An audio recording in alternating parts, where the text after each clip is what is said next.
শ্ৰদ্ধাৰ অধ্যক্ষ মহোদয়ৰ নিৰ্দেশ মৰ্মে আমি এই শপত বাক্য পাঠ কৰিবলৈ লৈছো। গতিকে সকলোৱে অধ্যক্ষ মহোদয়ে যিদৰে কয় তাৰ পিছে পিছে তেওঁলোকে সেই সংকল্পখিনি ল'লেই হ'ব। আজি এই শপত বাক্য পাঠ কৰিবলৈ আমাৰ মাননীয় অধ্যক্ষ মহাবিদ্যালয়ৰ ডক্টৰ নয়নজ্যোতি দাস ছাৰক বিনম্ৰভাৱে অনুৰোধ জনাইছো। প্ৰীতিলৈ ধন্যবাদ। এই শপত বাক্যটো আমি আজি সকলোৱে কিয় পাঠ কৰিম কিবা গম পাইছানে তোমালোকে? পোৱা নাই। ভাৰতবৰ্ষৰ যুৱ সমাজক এখন নিচামুক্ত সমাজ হিচাপে গঢ় লোৱাৰ মই কৈ যাম। মই কোৱাৰ পিছত একেলগে মই কোৱাৰ সময়তে নহয়, মই কৈ যোৱাৰ পিছতে তোমালোকে মুঠা নামাৰিবা। মই কৈ যোৱাৰ পিছতে তোমালোকে সেয়া আওৰাই যাবা। প্ৰিয় বন্ধুসকল,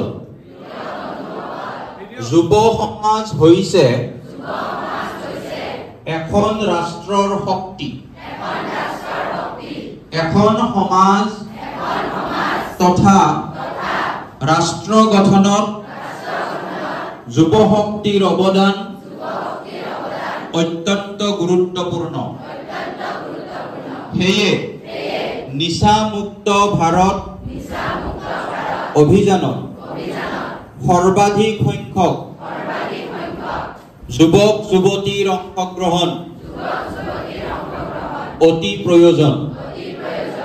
ৰাষ্ট্ৰৰ এই আহ্বান গ্ৰহণ কৰি আমি আজি নিচামুক্ত ভাৰত অভিযানৰ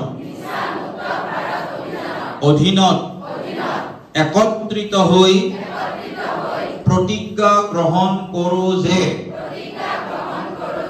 কেৱল সমাজ, পৰিয়াল, বন্ধু বান্ধৱ নহয়, আমি নিজেও নিচামুক্ত থাকিম।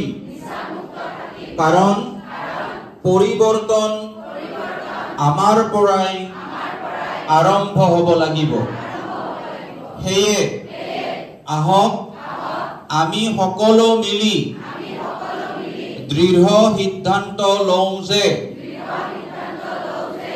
আমাৰ জিলা, ৰাজ্য, বজালি অসম